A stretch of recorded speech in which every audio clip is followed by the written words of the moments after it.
All right, welcome in everybody to the Survivor 48 Power Rankings. We are going to be looking at every player left in the game and discussing their chances to win based on their gameplay, their current game position, and their edit. This was a great premiere. I have to say, I really enjoyed each tribe, which isn't always the case in the new era, but also just essentially every player to me I'm intrigued by at this point, and so I'm really interested to talk about where the standings are right now after the premiere. But it is also worth noting that, you know, based on just the premiere last season, you wouldn't have predicted Rachel to win.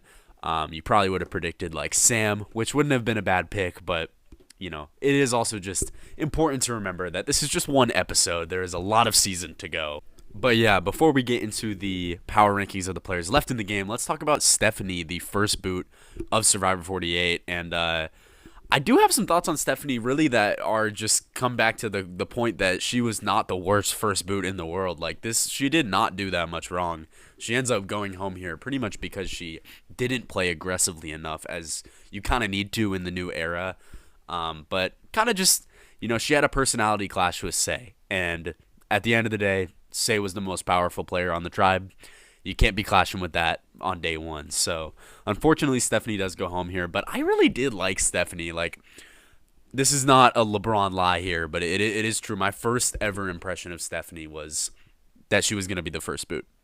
And then the more I got to know her through the preseason, I really liked Stephanie more and more, and I was excited for her. And even in this episode, like, she had good confessionals. Like, she's an entertaining, intriguing person, and it is unfortunate to lose her so early, but I guess it is her own doing. She just did not fit in well with this Green Tribe at all. I did think that she was going to be a bit more power hungry. She did admit to being, to wanting that control, but holding herself back, which proves, like, genuine game ability. Like, I think Stephanie had potential. In terms of new era first boots, like, I think she played better than John Lovett. I think she played better than Jelinski. She played better than Hannah Rose. So, I mean, like, she's maybe Maddie is probably the best, but either way, Stephanie, not a bad first boot. But yeah, let's get into 17th place. This is the very bottom of the power rankings right now. You can't rule anybody out entirely at this point, but I'm not feeling good about Charity at all. I mean, she had a bad premiere. Not only did she find herself pretty much, instantly on the outs, a majority alliance was created just off of, like, mutual, like, not liking her, right? And but she also didn't get really any confessionals to defend herself. And she puts herself in this position. She goes to Camilla, who had this whole montage of her being close to Kyle, basically. And she goes to Camilla, of all people, and throws out Kyle's name, but not even in a serious enough way. Like, she wasn't even committing to it. It was like a just kind of drop of, like, hey, what do you, I don't know. Maybe we should go for Kyle, but I don't know. So it's literally just ammo for Camilla to use against Charity. It's not even an effective plan. Just terrible gameplay from her right off the bat. And I mean, I don't know where she stands right now. I don't know really who her allies are. They didn't care to show us anything. So, yeah, Charity has to be at the bottom for me. She was just instantly bad vibes on a tribe that has a lot of good vibes. And it's going to be weird to recover from being so on the outs, having this bad of a premiere. But I will remind everybody that Genevieve didn't speak until episode 4 last season. And even in season 46, like, you saw Liz have a horrible premiere and she went Final Four, and it's not like Charity can't make it far into the game, but I mean, it's hard for me to imagine that they would give their winner this edit in the premiere. I mean, I'm pretty much out already on Charity. Moving to 16, we have a player who I really like, and I liked all preseason, but I'm just unfortunately having to put her down here, and this is Star at 16. I mean, Star had a bad episode. She got called out for looking for the idol by Shaheen. She was gone for over an hour and kind of found herself as the first player to be really on the outs of the Purple Tribe. But also, like, the main thing for me is just, like, the Purple Tribe, like, of all three right now, I think is the most defined where the alliances are. It was the California Girls alliance was made pretty clear between the three guys, But then also there was a clear relationship between Thomas and Bianca, and then there was a clear relationship between Joe and Eva. And Star is not included in any of those. And so, I mean, she seems really on the outs right now, especially because they're already sussed out of her looking for an idol. Star didn't really get any real personal content. I mean, it was just a very bad episode for her. And it's unfortunate because I like Star. I think Star is compelling. And I think that Star is like one of the more unique archetypes in the new era. You know, I'm just like, I was excited for her preseason, but it's hard for me to imagine Star making it to the merge at this point. We will have to see, but she didn't get good content in this premiere, not at all. All right, moving to number 16, we have Bianca, and Bianca is not the worst episode in the world. She didn't have the worst premiere, but it wasn't really much content that actually revolved around herself, especially seeing the secret scene that was released where she's talking about not knowing sports and the rest of her tribe knowing sports. Like, that's good content for Bianca, honestly, and it's kind of notable that it wasn't in the episode. But the reason I do have her above Star and Charity is just because they did highlight her relationship with Thomas, and that is going to be, you know, relevant eventually. Now, if that's going to be, you know, more told toward through Thomas's perspective than Bianca's, I mean, we'll have to see. That's kind of how it's feeling right now, but I don't know who else Bianca is really connecting with at the moment. She just kind of looks like she's on the outs on this tribe, and even in her own personal content, her only confessional was about Thomas, so not a great episode for Bianca, but we will have to see. 14th place, we have Mary. Now, Mary is my favorite on this season, and it's hard to admit this, but I have to admit it. This is a bad episode for Mary. This is a bad episode. It's unfortunate because Mary is hilarious and very entertaining in my opinion. Her first confessional is pretty iconic. And even in this episode, it's like you can see her gaming. She's trying, right? Like, she has a mind out there, right? It's just not looking so good trying to go against Say and just not pulling anyone to her side. So at this point, I mean, she's very clearly on the outs on the Green Tribe and actively voted against Say, who has the idol and is very emotional and holds grudges. So I don't know, Mary. It's not really the fight I would want to pick, but the one thing that has Mary higher than these other three that I've already mentioned at this point is that there was some legitimate build-up to this relationship with Kevin where both sides talk about wanting to work with each other. And that seems important to me. It seems like, you know, it's not unreasonable to think that Kevin and Justin maybe see Say having too much power with the idol and Cedric, who seems very loyal to her. And maybe they flip over with Mary to vote against Say, or if they're afraid of the idol, they take out Cedric, right? And they save Mary and spare her, and she gets the merge, and then she can get some footing, right? You know, she did get some solid personal content. She made the fire and got a scene with that. I mean, it's not over for Mary, not at all, but just in terms of her current game position, I mean, she is very on the outs, and the person who is on the top of that tribe has a lot of power in this game right now, so it's not looking great, but we'll have to see. And then the last thing I want to say is that Mary is so beautiful. Anyways, 13th place, we have Justin, the pizza guy. I mean, this guy is just like, look, I don't dislike Justin. This isn't coming from a place, like, I understand that this is just the edit he's given, but he just feels irrelevant, man. He just feels irrelevant in these conversations, and I gotta believe that, like, if the winner came on the Green Tribe and they went to Tribal first, you would really hear their perspective in this Tribal Council, right? We saw it from Rachel last season where she was kind of she was the narrator in that first Tribal Council at GATA of deciding whether to take out John Lovett or Andy, right? It was really, you know, told from her perspective in that decision, right? For Justin, it's just hard to see him, like, having this important moment with Say where they find the idol together and, like, all this shit is going on in this Green Tribe and he doesn't have a word to say about it. And it's just like, you know, only his first confessional of the season is about how Say is playing hard. Sorry, I'm going to get that mixed up a lot this season. But I mean, I don't know. Maybe it's because he talks in pizza metaphors, like he made like 4 of them this episode, and his shirt says pizza, but he's not in a bad position. He's actually in a good position, right? I mean, he seems close to Cedric and close to Say and close to Kevin. That's a good amount of people.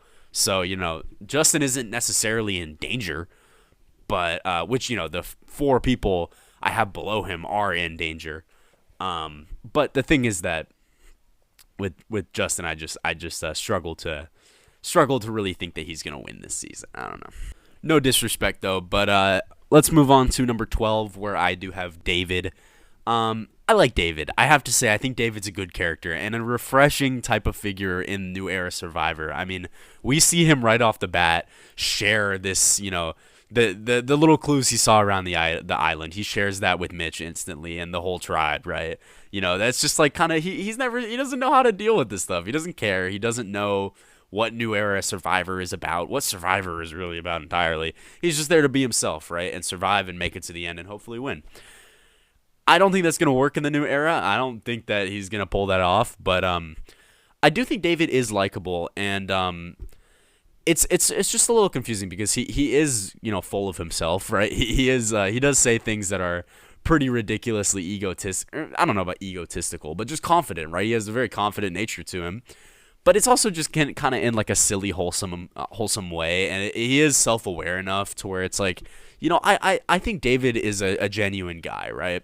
He also gets like a good amount of content this episode. I don't think there was really ever a world where he didn't, but it is important that David was a pretty prominent figure in this episode. He introduced himself and what he did, and talked a lot about the social dynamics on his tribe. So I mean, it's not the worst episode in the world at all. I mean, it's just kind of like he gets definitely shown in a bit of a goofy manner, but he isn't the majority of this Orange tribe so far, so it's not that bad. It's just, am I going to pick David to win the game? No. Moving on to number 11, where we have a player who seems like a very sweet guy, but unfortunately maybe a bit too sweet for Survivor, and that is Cedric. Now, Cedric didn't have a bad episode on paper. He did get to introduce himself and what he does. He's in a good position. He was in the majority on the right side of the numbers and has a close relationship with Say, who is in control in the game right now. So that's not bad at all.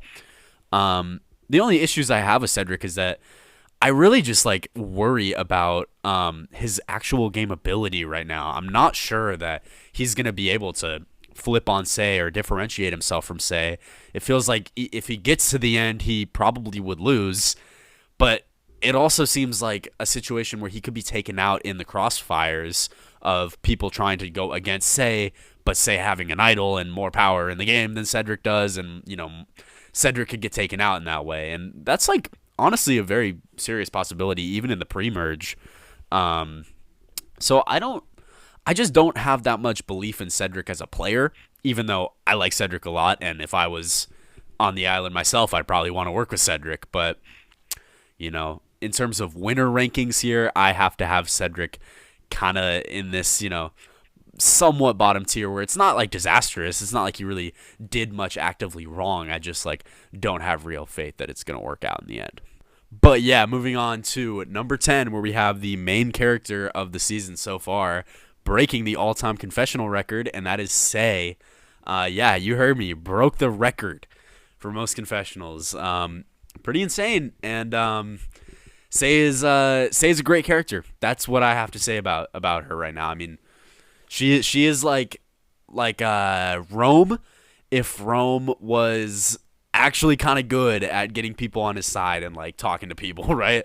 It was, but it's the same level of aggressiveness and aggressive gameplay that's just like really who Say is, right?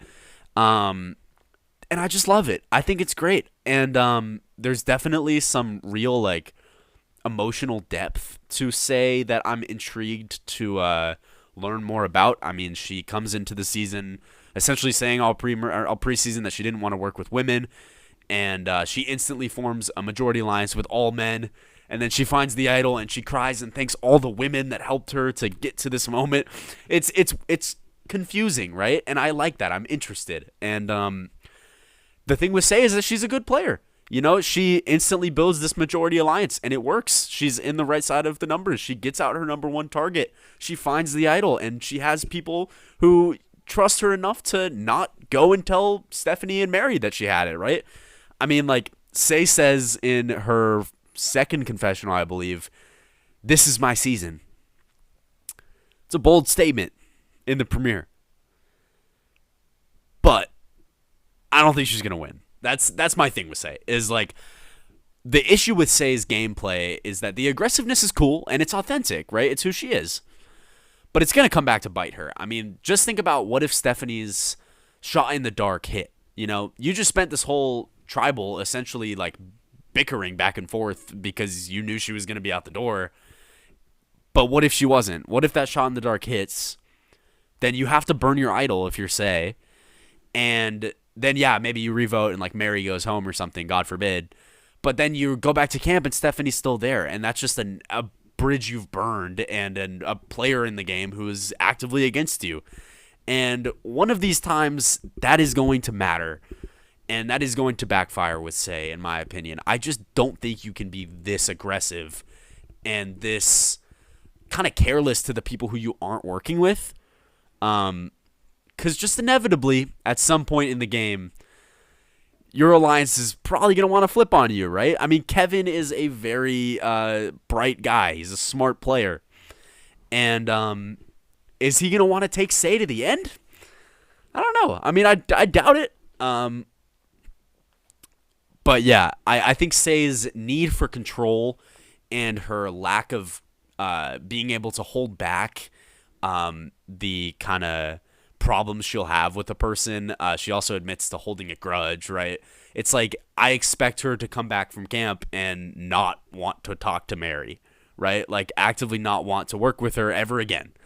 And if that's the case, I mean, if I'm Mary, I'm going after Sei, right? Like, I'm not going to want to work with her either.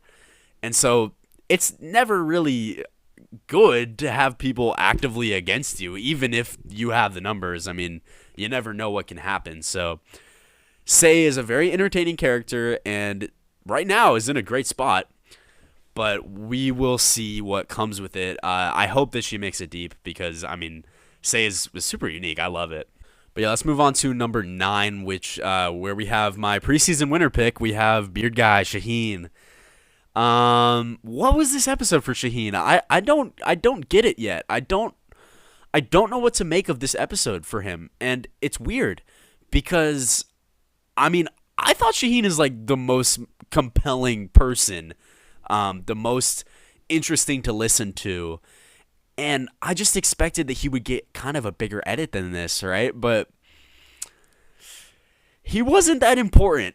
And it was almost in like a kind of slightly negative way too. So look, I can go back and forth with where I think Shaheen is going to place. I have him here at 9, which is directly in the middle. It's because there's kind of high variance with it. His first confessional, he steps off the boat, he sizes up the people around him, he says he's excited to play. He says they're going to eat my lunch, and there's a shot of him just taking a deep breath and closing his eyes, right?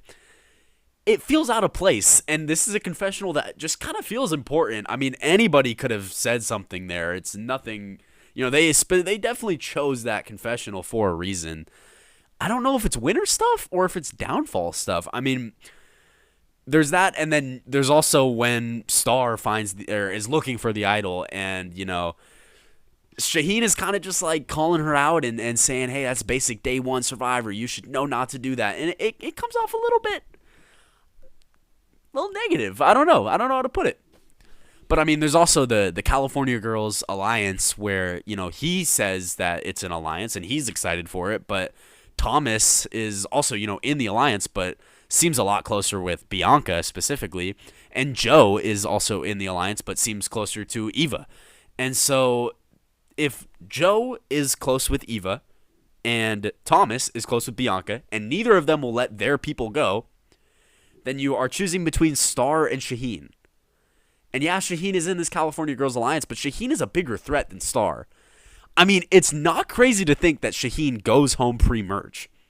Like, it's not crazy to think that Shaheen goes home soon, right? And I mean, in fact, like with the lack of importance and the lack of like real impression that he made in this premiere, despite being a very captivating speaker, I almost worry that he might be going home early. Look, I'm just not sold that this is winner stuff right now. I have Shaheen directly in the middle at number 9. There's still a ton of upside for him just as a player in himself, right? But I don't know. I kind of feel sus about this first episode. We'll have to see. I really hope he goes far because I love Shaheen, but yeah.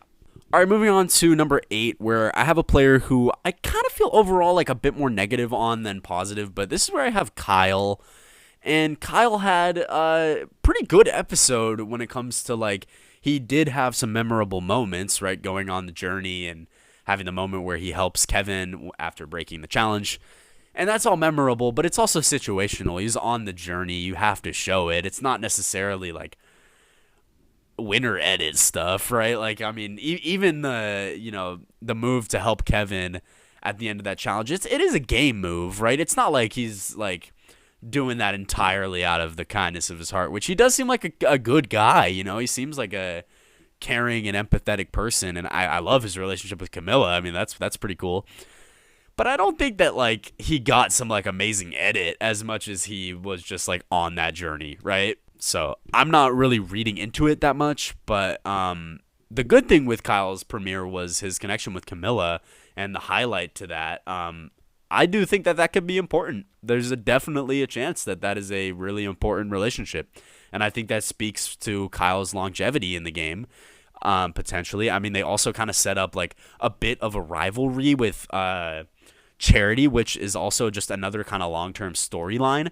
And so that's good for Kyle's, chances to go deep in the game. But, I mean, do I think Kyle's going to win? Like, not really. In 7th place, we have another person who had a very big episode, but I'm just not entirely sold yet, and that is Eva. Now, obviously, Eva had an amazing episode from a, like, notability standpoint, like, one of the more important, beautiful scenes in Survivor history with talking to Joe about her autism and how to help her and accommodate her and support her.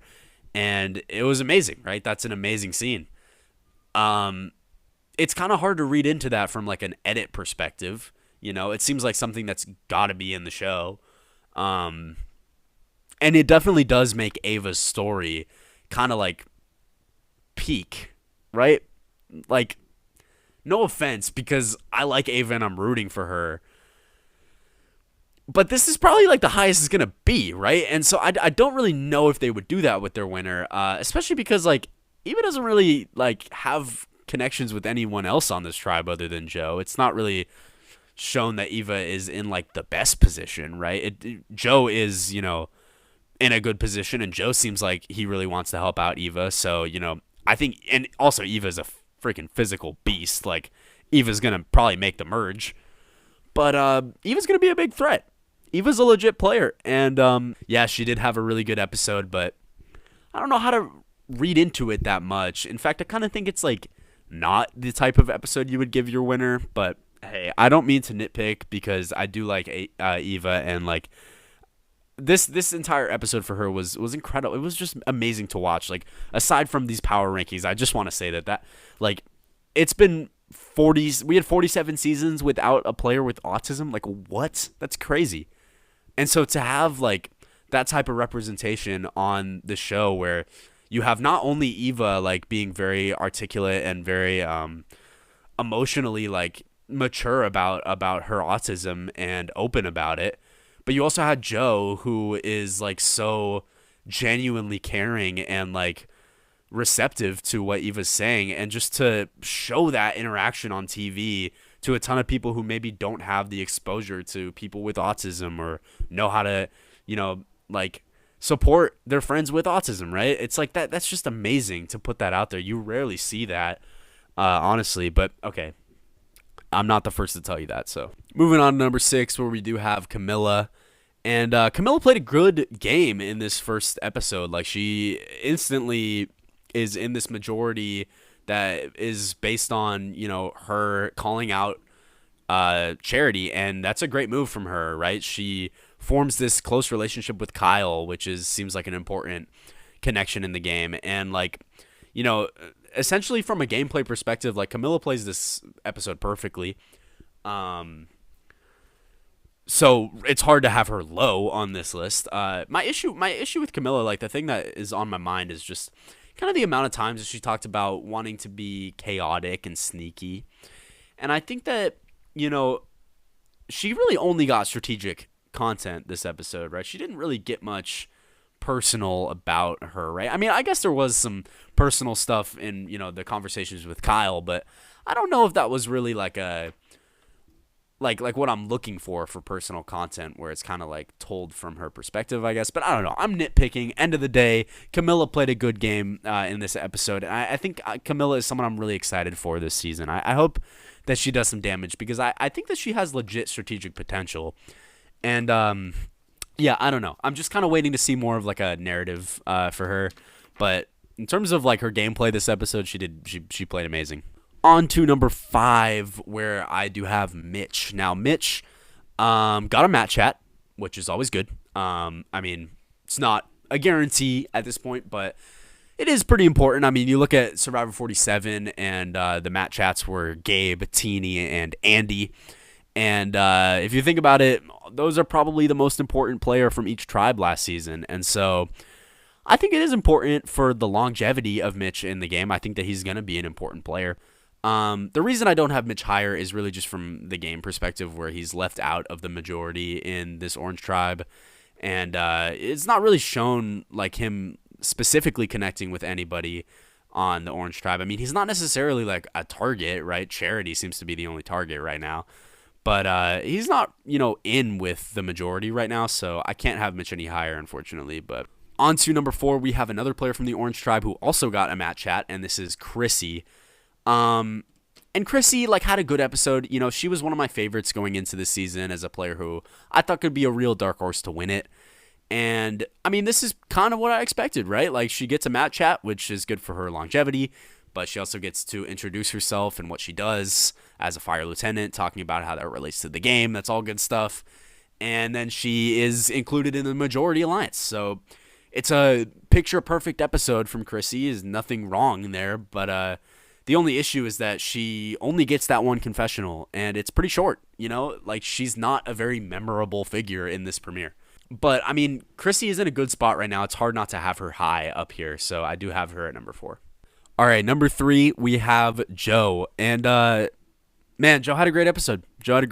He gets the first confessional of the season, which is his intro package, and that's great stuff. He also gets, like, this highlighted reaction at the end of all the reactions to everybody, you know, finding out they made the season.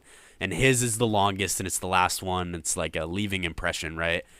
He also gets, like, subtitled during the initial challenge, asking Bianca if she's okay.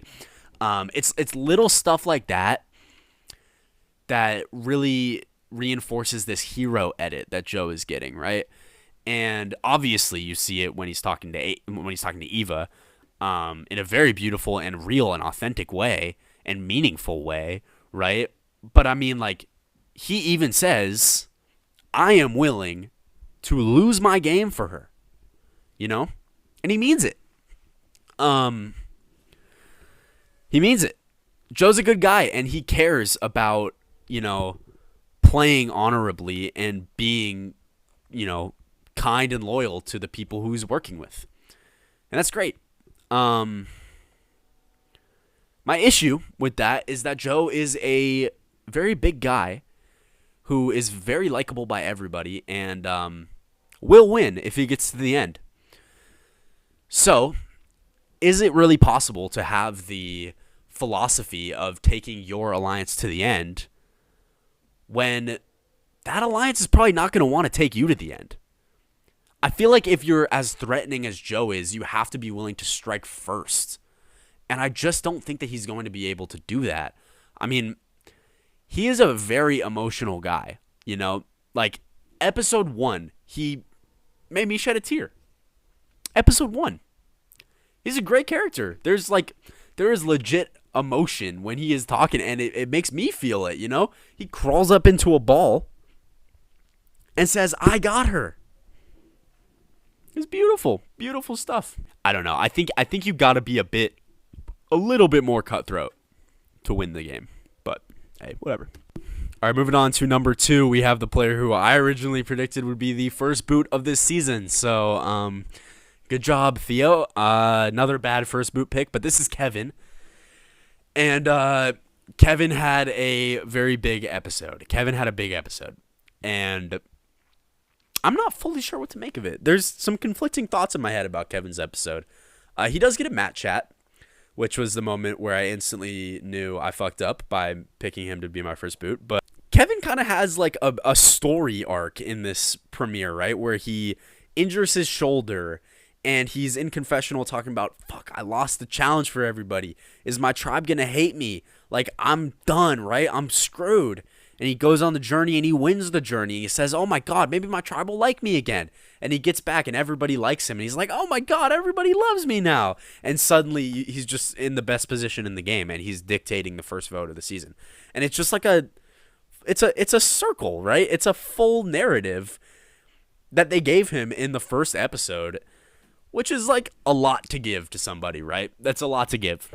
Is it winner stuff? I don't know. And in fact, it kind of sounds like not winner stuff, right?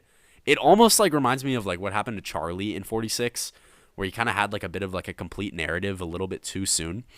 But I don't know. Kevin played well in this premiere. He found himself in the middle, and you know, I think he kind of made the right move not taking out Say. Right now he still is in the middle. He has a close connection with Mary, which seems real and authentic. He isn't too threatening right now. In fact, everybody seems to love him.